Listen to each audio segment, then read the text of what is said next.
Hi, I'm Diana Welshans, and I'm here to talk to you about how the song Hard to Hold came about.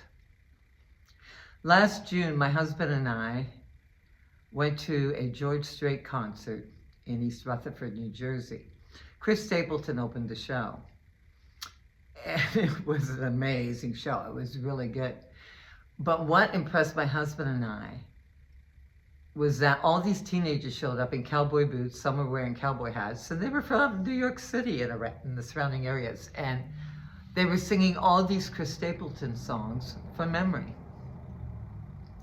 Well, then when George Strait came on, more people poured in. It was maxed out in this stadium. And everyone, without exception, was singing these songs from memory. It was a marvelous concert. And on the way home, I really thought about some of the songs he sang. And I thought, man, I would love to write a song like All My Exes Live in Texas. I love that song.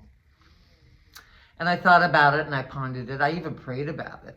And one day, I'm sitting on my deck. It's a warm summer afternoon, and I'm trying to eat a Dagwood sandwich. And I mean, a Dagwood sandwich is like very layered. It was a ham sandwich, and whatever was on that sandwich, it got to be this size. It was huge. And I was trying to eat it, and I was having the worst time. I just couldn't eat it, and it was falling apart. I ended up eating it with a fork. While I was eating the sandwich, the lyrics came to me. The hardest thing is holding on to you. You're so full of yourself, I can't hold you in my arms. And I went, I'm gonna write a song about my ham sandwich. And it's gonna be my George Strait song. So I wrote this song, and I ran it by a friend, and my friend said, Diana, these lyrics are kind of suggestive. And I went, what? He said, they're a little suggestive. You're talking about enjoying food, but they're going to be misinterpreted. And I was advised to change the lyrics. And I kept thinking, how did I miss this? But I did. So I rewrote it, and I turned it into the Boyfriend from Hell song. And I sent the song off to Brett Alexander. And I asked him to throw in guitar or whatever. And he sent it back, and he put in the most amazing dual lead guitar interlude that I had ever heard. I was so thrilled when I heard it. And the whole song came alive for me. I knew exactly what I wanted to do. So I threw in a lot of the swing piano of how I wanted the piano to sound. And I sent it back to Brett, and I said, this is kind of how I like the bass to sound. And I said, can you throw some organ in? And he did that. He did it way beyond my expectations. It was really quite good. And then he sent it back to me. And then I sent him several drum samples of what I call really hard shuffle on the percussion that I wanted, a fast shuffle. And he hired AJ Jump to do the percussion. Sent it back to me, and I was thrilled. So it got down to me singing this song, which I didn't want to sing in the first place. It was just not my genre, but I knew I had to face the music and sing this song. And it's interesting about singing. I teach singing, and you have two kinds of voices. You have power voices, and you have beauty voices. And the voice teacher works to beautify the power voice. And then if a beauty voice comes in, generally they start off very soft, just a really sweet lyrical sound. You power the beauty voices. And a power voice generally, if it was singing opera, it would be the dramatic soprano. It gets all those great dramatic roles. And that interprets into the rock and roll medium, into the country medium, even the folk medium. And I I am of the opinion that all voices are amazing. All voices are beautiful.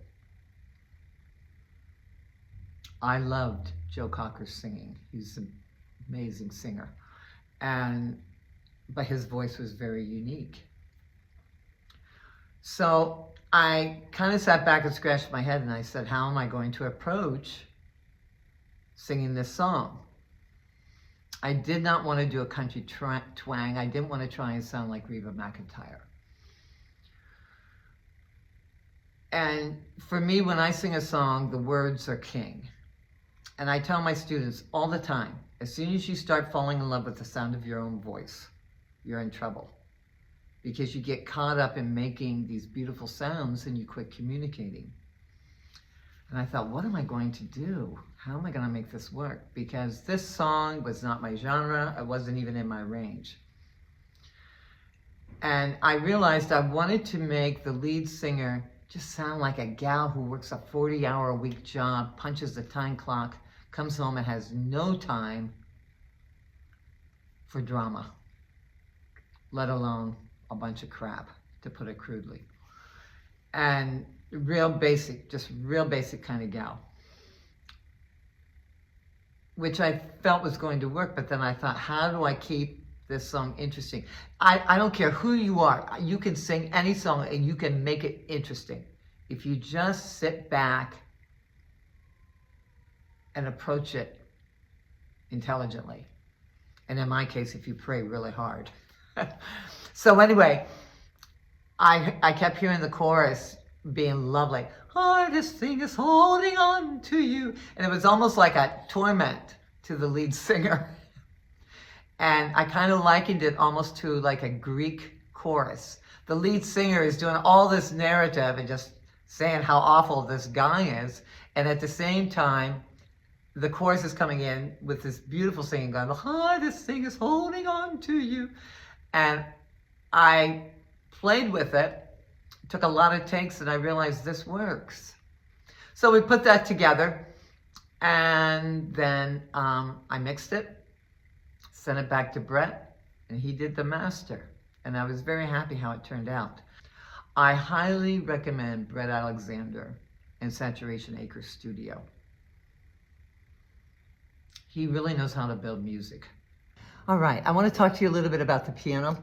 When I played it on the record, it was in the key of C, and I did a basic swing.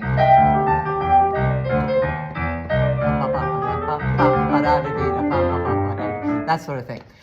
When I got to the last chorus, we're going up to the key of D, and I wanted it to have more energy, and I kept thinking, what can I do? What can I do? I didn't want to make it any louder than it already was.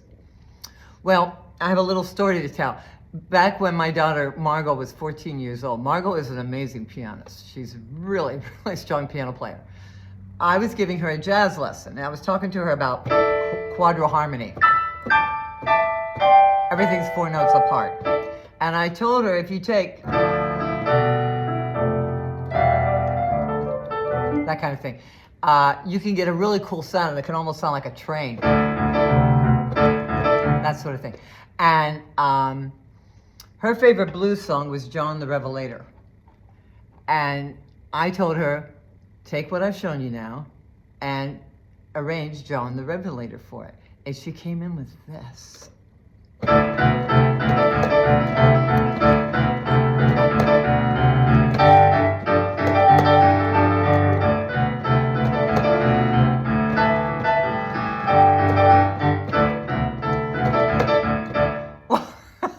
She blew me over. This 14-year-old girl walked in with this amazing arrangement, and I was speechless. And finally I said, Margot, can I steal that? And she said, sure, Mom.